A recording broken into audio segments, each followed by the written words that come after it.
Shalom. God sometime will break your plan when He sees that your plans are going to break you.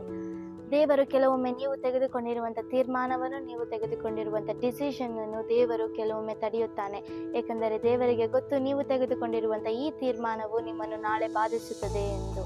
ನೀವು ಇವತ್ತು ತೆಗೆದುಕೊಂಡಿರುವಂಥ ತೀರ್ಮಾನ ನಾಳೆ ನಿಮ್ಮನ್ನು ಅವಮಾನಕ್ಕೆ ಗುರಿ ಮಾಡುತ್ತದೆ, ನಿಮಗೆ ನಿಂದೆಯನ್ನು ತರುತ್ತದೆ, ನಿಮಗೆ ಸಮಾಧಾನವನ್ನು ನೀಡುವುದಿಲ್ಲ ಮತ್ತು ನೀವು ತುಂಬ ಕಷ್ಟಕರವಾದ ಹಾದಿಯಲ್ಲಿ ನಡೆದು ಹೋಗಬೇಕೆಂದು ದೇವರಿಗೆ ತಿಳಿದಿರುವುದರಿಂದ ದೇವರು ಈ ಕಷ್ಟವನ್ನು ನಿಮಗೆ ಬರಮಾಡಬಾರದು ಎಂದು ದೇವರು ನೀವು ತೆಗೆದುಕೊಂಡಿರುವಂಥ ತೀರ್ಮಾನವನ್ನು ದೇವರು ತಡೆಯುತ್ತಾನೆ. ನಮ್ಮ ತಂದೆ ತಾಯಿಗಳಿಗೆ ನಮಗೆ ಏನು ಇಷ್ಟವೆಂದು, ತನ್ನ ಮಗಳಿಗೆ ಏನು ಇಷ್ಟವೆಂದು, ತನ್ನ ಮಗನಿಗೆ ಏನು ಇಷ್ಟವೆಂದು ತಿಳಿದಿರುತ್ತದೆ.